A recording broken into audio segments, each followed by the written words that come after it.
నమస్తే, welcome to our channel. ఎన్నికల వేళ రాజకీయ పార్టీలు ప్రచారాన్ని ముమ్మరం చేశాయి. ఏపీలో టీడీపీ, జనసేన, బీజేపీ కలిసి పోటీ చేస్తున్నాయి. ఇప్పటికే ఈ మూడు పార్టీల కూటమి గత మార్చి నెల 17న చిలకలూరిపేటలో భారీ బహిరంగ సభను ప్రజాగళం పేరుతో నిర్వహించింది.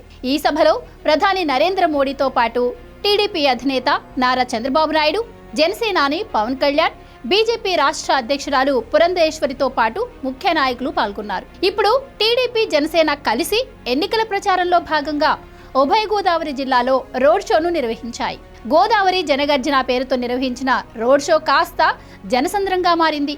ఇసుకేస్తే రాలనంత జనంతో గోదావరి జనగర్జన రోడ్ షోలు సూపర్ హిట్ అయ్యాయి. చంద్రబాబు నాయుడు, పవన్ కళ్యాణ్ కలిసి పాల్గొన్న మొదటి రోడ్ షో ఇదే కావడంతో జనాలు విపరీతంగా వచ్చారు. ఉభయ గోదావరి జిల్లాలు టీడీపీకి కంచుకోటగా ఉన్న విషయం తెలిసిందే. జనసేన అధినేత పవర్ స్టార్ పవన్ కళ్యాణ్ అంటే ఉభయ గోదావరి జిల్లాల ప్రజలకు ఎనలేని గౌరవం.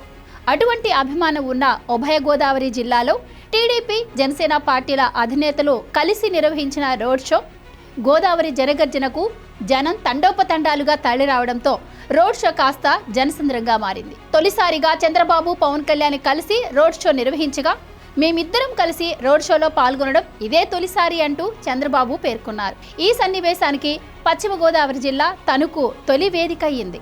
ఎన్నికల ప్రచారంలో భాగంగా తణుకు, నిడదవోలులో రెండు పార్టీల తరపున ఎన్నికల సభలను నిర్వహించారు. చంద్రబాబు, పవన్ కళ్యాణ్ ఇద్దరూ ఒకే వాహనంలో జనప్రవాహానికి అభివాదం చేస్తూ ముందుకు సాగారు. వారి వాహనం వెంట యువత పరుగులు తీస్తూ కనిపించారు.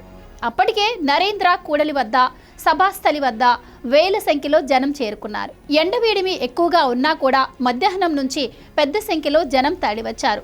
రోడ్ షోకు, సమావేశానికి యువత, మహిళలు భారీగా హాజరయ్యారు. చంద్రబాబు ప్రసంగానికి, పవన్ కళ్యాణ్ మాటలకు పెద్ద ఎత్తున స్పందన కనిపించింది. అనుభవం నాది, పవర్ పవన్ కళ్యాణ్ది అంటూ శ్రేణులను చంద్రబాబు ఉత్సాహపరిచాడు.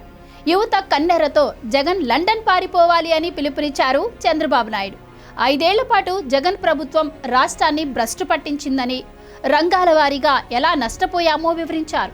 ఆ తర్వాత టీడీపీ, జనసేన, బీజేపీ ప్రభుత్వం రాబోయే 5 ఏళ్లలో ఏం చేస్తుందో వివరించారు. తణుకు నుంచి నిడదవోలుకు నేతలిద్దరూ రోడ్డు మార్గంలో ప్రయాణించారు.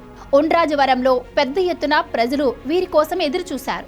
మార్గం మధ్యలో కొన్ని పెద్ద గ్రామాల్లో ప్రజలు వీరిని చూసేందుకు ఆసక్తి చూపారు. చిన్న గ్రామాల్లోనూ రాత్రి వేళ కూడా వీరి కోసం ఆసక్తిగా ఎదురు చూడడం కనిపించింది. నిడదవోలు చేరేసరికి రాత్రి దాదాపు 9 గంటలైంది. తొలిసారి చంద్రబాబు వారాహి వాహనం ఎక్కారు. ఆ వాహనంపై నుంచే నిడదవోలులో ప్రసంగించారు.